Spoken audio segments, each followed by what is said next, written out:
Hey all. So, between my rank 3 Venompool and him being in the last feature and Variant 8 coming out and him being one of the best options for it, I feel like I've had literally dozens of people ask, so do you prefer Venompool to Venom? If so, why? How do you use this guy? What's the secret? What's the pitch? So, here we go. We're going to look at why I do prefer Venompool to Venom. They are both very good champions and they both can do things that the other cannot. But there's a lot of overlap in between, and I personally find the things that Venom Pool can do that Venom can't more important to my roster. I find the teams he fits in more persuasive, and I just find him an absolute blast to play. So let's go over some of the mechanics. The first and most important is his cooking meter. This is what powers pretty much everything else. So, like it says here, it starts at 50 at the beginning of the fight, you get 10 more charges every 5 seconds. But that's not really how you're going to be building this. The main way that you're building your cooking meter is by making attacks, not even landing attacks, because you get these 4 charges even if you are hitting into the opponent's block or if they are hitting into your block. So, this means that basically anything that you do in the fight contributes to his ramp up. This is one of the reasons I like him so much against Penny Parker, because you just hit into her shield as part of managing the fight, and it continues to ramp him. If you block enemies' attacks as you parry, you can even parry specials if you want to get extra charges. This just means that playing the fight as you normally would ramps him up. And then you'll get a little bit extra every 5 seconds. Like it says, when you get to 100, then 100 is spent. The reason it's worded that way is in case something happens that jumps you to like 150, it doesn't drop to 0. If you are at 150 in 1 second, then the next second you will drop to 50. It spends exactly 100 and preserves your growth, which is a very nice thing. And then it gives you one of his blender buffs. We'll get to what those blender buffs do later, but first I want to highlight this illogical DNA part, which is one of my favorite things about him. When you are fighting tech champions, you are fully immune to power drain, power burn, shock, and armor break. And that just comes up so often when fighting tech champions, right? One of the champions this is most obvious against is Warlock, because, Warlock famously power drains you when you try to heal, which you usually do because of willpower, but in addition to limiting his infection duration by having a lot of unique buffs, Venompool is also immune to the shock and armor breaks that Warlock tries to place on you, even if he does manage to land his infection because you haven't fully ramped yet. And even if he had somehow landed those on you, you would be immune to the power drain. And then there's the kicker, because he tries to shock you or armor break you or power drain you. Any of those 3 things give you 50 towards your cooking meter, which ramps you up through your buffs faster. And that's why the spend 100 at a time thing is so important, because if you're fighting somebody like Warlock and he tries to shock you and you were at 80, then it'll jump up to 130 and then down to 30 and you'll get a new buff. This also applies to nodes that try to inflict these effects. So if you were taking like the EMP modification node with him, which normally is a bad matchup for Cosmics because it tries to punish buffs, well, it punishes those buffs with shock effects, and effects covers passives, so if you're fighting a tech champion on EMP mod, Venompool won't get shocked. Additionally, the Burden of Might node on that mod, which normally tries to power drain you when your buffs expire, again, as long as you're facing a tech champion, completely immune to it. Now, obviously this doesn't work against non-tech champions, but he has weapons for those fights, and I just love how much he counters tech champions specifically, and it's one of the reasons I find myself reaching for him so often, is that, we either have a tech defender on an annoying node, or we have an annoying tech defender, period. You know who would be great? Venompool. It comes up all the time. So let's jump down to the bottom of his kit and look at those buffs that he gains from cashing in 100 cooking meter at a time. That precision is solid. It's not a huge boost. It's not like Cosmic Ghost Rider or anything, but it's permanent. That's one thing to keep in mind when evaluating all of these blender buffs, is that once you get them, they are permanent. So for the rest of the fight, 700 crit rating. For the rest of the fight, 15% more power from landing or taking hits. The Clintar mutation, like it says, gives extra attack rating and prevents evade from Spider-Verse champions. So this basically gives him that ability of Venom. Hunter Spider is one of my favorites. It's basically just a 25% flat boost to your damage, because all attacks will then do that extra 25% as physical damage, which also allows you to help bypass damage caps such as Safeguard or potentially Rage if you were using him there. And so this one, once it gets up, is just, it magnifies all other aspects of his ramp, because if you're landing crits more often thanks to precision, then this will do extra damage because the crits are larger. As you gain Furies, this goes up. It's just, the Hunter Spider is a big source of damage. Don't sleep on it. And then Malice, up to 100% Fury buff potency based on how long the fight has gone on. So that's one that he basically stole from King Groot. And then the reason that matters is the Fury buffs themselves. And this happens once you've rolled all the other 5, because you'll just get a random one every time you cash in 100. But once you get all 5 of the unique ones, then you start building Furies. And so each one, like it says, is only 600 attack rating, but they last for a full minute. It is really easy to stack a bunch of these. And when you take into account Malice, which by default you've already picked up, by the time you start gaining Furies, then all of these Furies can be up to twice as strong, so almost 1250 attack each. Again, each one for a full second. Now, this is why some people prefer Venom in general, because by the time 200 seconds have passed, and you have fully doubled all of your Furies and picked up several Furies, Venom will probably have been at his max ramp for a while. So Venompool's ceiling does come later in the fight. But that ceiling is much, much higher, because you get these 5 buffs, all of which are good on their own, and then you start stacking the Furies, and they last so much longer than the ones Venom gets from his special 2. Venompool is capable of some truly ridiculous numbers. So if that random part bothers you, that's one of the places the heavy comes in.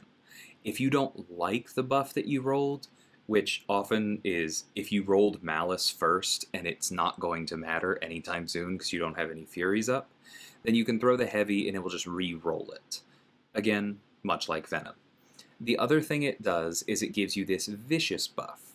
So at its base, this is probably only going to last for 5 seconds, but once you have a few of those blender buffs up, then this can easily last for, 20, 25, 30 seconds, and that gives you a huge window in which to land a special attack, which will now do extra damage over time.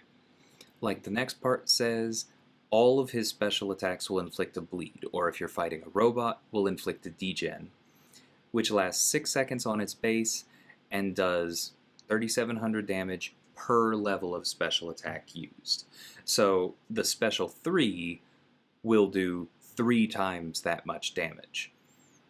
So this scales pretty nicely. No matter which special attack you use, you are getting a proportionate bleed or degen, which can then be boosted by all of your Furies, by your Clintar buff, and by the Vicious buff, which just makes it 60% stronger, period. That Vicious buff really matters.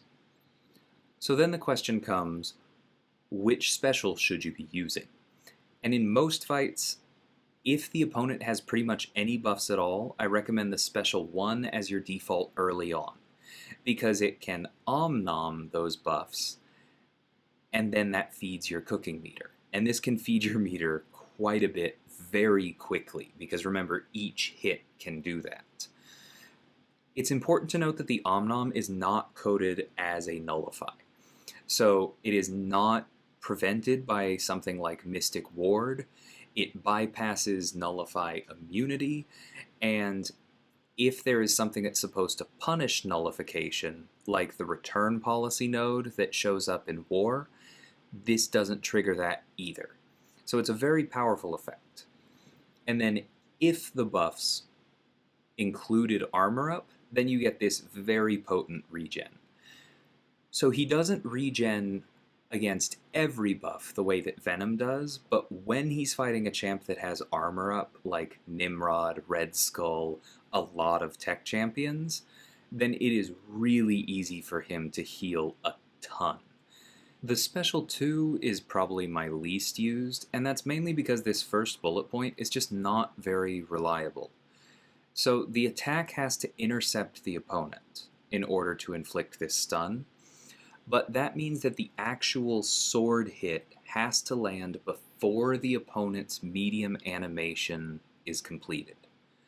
But there are several frames in the animation before that hit actually occurs, and so you basically have to time this perfectly to catch somebody on a dash, and you have to be sure that they're dashing and not that they'll just block it and wreck you. So this one is fairly risky to really try and go for that stun, and if you don't get the stun, then it's very hard to take advantage of this next part, which is actually finishing the dance part. Because doubling all of your buffs, especially if you've fully ramped yourself and you have all 5, is extremely strong. Like, that's double the crit rate, that's double the attack bonus from the Clintar buff, that's fully 50% extra damage from the Hunter Spider. All of your Furies can be 3 times as strong from the double Malice buffs. It's just that it's difficult to do that without AI cooperation, and trying too hard to go for it can get you wrecked. So I don't often go for the Special 2, but if I am fully ramped, then it is sometimes nice, especially if you feel a good opening on your way to the Special 3 or something like that. And it is nice that Kabam realized that this was going to be difficult and threw in that little line about if the dance is interrupted, you get the power gain, you get one of the bars back for free. If this triggered on as wide a window as Hercules' special intercepts, this would be amazing. As it is, like I said, it's my least favorite of the specials. And then we have the big gun, the Special 3. This is the best one in most fights. The Special 1 will ramp you faster if the opponent has a lot of buffs, but once you get through the first few and you get your blender buffs up, or if the opponent just doesn't have buffs, that's when you come to the Special 3. Because this overcharges your cooking meter for 20 seconds, like it says it becomes spicy, and it builds up twice as fast. So instead of gaining 10 every 5 seconds, you gain 20. Instead of gaining 4 on every blocked hit or landed hit, you get 8. It builds really quickly. So that means if you're not fully ramped, you get blender buffs faster. If you are fully ramped, you get Furies faster. A lot of damage comes off this. Additionally, this inflicts the largest bleed because you spent all 3 bars, remember? And you can pause it, because every time the cooking meter passes the 100 mark while it's spicy, you pause that bleed or degen debuff to make it last even longer. If the AI is cooperative, it is possible to gain, 4, 5 Furies off of this, and keep the bleed active all the way until you get back to another Special 3. Now, it does not stack. You get 1 bleed of each potency, basically. You can theoretically have 1 big bleed from the Special 3, a medium one from the Special 2, and a small one from the Special 1 all at once, which means that you can, pretty realistically, go Special 3 into Special 1, and as long as you keep crossing the 100 mark while the meter is spicy, it will pause both of those debuffs. This is how you get the most bleed damage in a small window. But if the fight's going to be longer, I do recommend just pushing your way back to another special 3 because all of those furies that it represents and the another longer bleed that you can keep paused even longer is usually the better call. But this just does an absurd amount of damage. So to talk about the signature ability real quick, it is helpful. It is very rarely anything approaching necessary. So it does give you the ability to pick a preferred blender buff, this favorite food, and then that one is more likely to occur. So if you are facing an evasive spider champion and you want that Clintar debuff first, then this will make it more likely to happen first. But it's not guaranteed, and you may still need to land a heavy to re-roll it.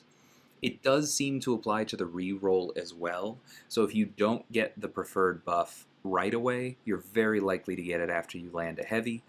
But the fact that it's not 100% guaranteed does mean that I don't think this is huge. If you might have to throw a heavy, well then you might have to throw a heavy even if you had an unawakened Venompool. I think the bigger benefit here is actually that the one you pick gets stronger. And at max sig, it's up to 60% stronger.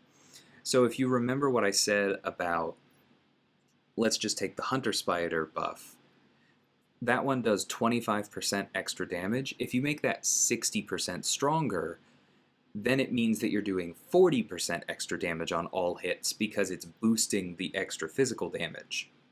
Same basic logic for all of the other buffs. My default for this, if I don't have a reason to use one of them in particular, is usually Energize, because at the sig I've got it at, it turns that 15% Energize into a 19% Energize. At max sig it becomes 24%. So a fourth extra power on all landed hits. Pretty nice, but not necessary. So going over his synergies, this one with the other Deadpools, that regen buff is nice, but it's not very potent. It will trigger a fair amount, 40% chance every time you hit 100, which will happen a lot in any given fight, but it's just not a ton of health. It's helpful if you're building a team around him and you're facing champions that don't necessarily have armor to give you the strong regen, but I don't consider this one at all necessary, especially since most of the Deadpools are either rare, bad, or both, but if they buff them in the future, this could become more important. This second one is a pretty solid default if you've got a spot on the team, just extra critical rating for each unique buff. So remember, there's the 5 blender buffs, you can have a vicious buff really easily, and then you're also probably going to have furies up, so that's often 7. That's 2100 critical rating, that's like 3 of his precisions. This is quite potent, it's just the fact that you have to bring along one of those champions. So if you don't like or have like Falcon Stealthy or Daredevil Hell's Kitchen, then this one is kind of a empty spot, but probably not a wasted spot, because that benefit is pretty large. This symbiote one, solid. Faster ramp up, saves you, I don't know, 10 seconds maybe in a usual fight. Because remember, you start at 50, not at 0, so this isn't quite as powerful as gaining the second blender buff. But if you have an awakened Venompool and you really want to start with the Clintar buff active, then this gives you one right away. Either you start with it, or you probably only have to land one heavy and do nothing else to have the buff you want. Could come in handy. The Captain America one I like quite a bit, because like it says, this gives you up to 21% perfect block chance. If you've ever heard somebody say that Magneto bypasses Limber, it's because of his extra 50% block chance against Mystics, because of the way the parry mastery works. That bonus to stun duration is applied after Limber reduces it. Same with what this synergy does. So if you bring along this synergy, not only is your Venompool going to be taking less damage, he's functionally immune to Limber. Very helpful. Next one, he can become Incinerate immune. Now this is the Illogical DNA, so I believe this is only against tech champions, but Torch and Red Hulk are absolutely fantastic, Sunspot is not bad, and this benefits them as well, so pretty low opportunity cost to bring it, and it can be really helpful. Because remember, this also applies to nodes if you're facing tech champions on a node that implies Incinerate for some reason. And then the Time Traveler one, all of those champions, let's say at least have fans. I think my personal favorite is Nimrod. He's just a beast, but extra cooking meter is good. It's not a ton because, like I said, the 10 that you gain every 5 seconds is not normally your primary source of cooking meter, but gaining that every 3 seconds is a real boost. And bringing along great champions is usually not that hard. This next one allows him to take Encroaching Stun. He has a significant chance to gain Ice Armor, which gives him that stun immunity. Awesome. This also is truly Ice Armor, like on Iceman, so this lets him fight Havoc. This is how I got through the Havoc in Variant 8. I used Venompool with Iceman on the team.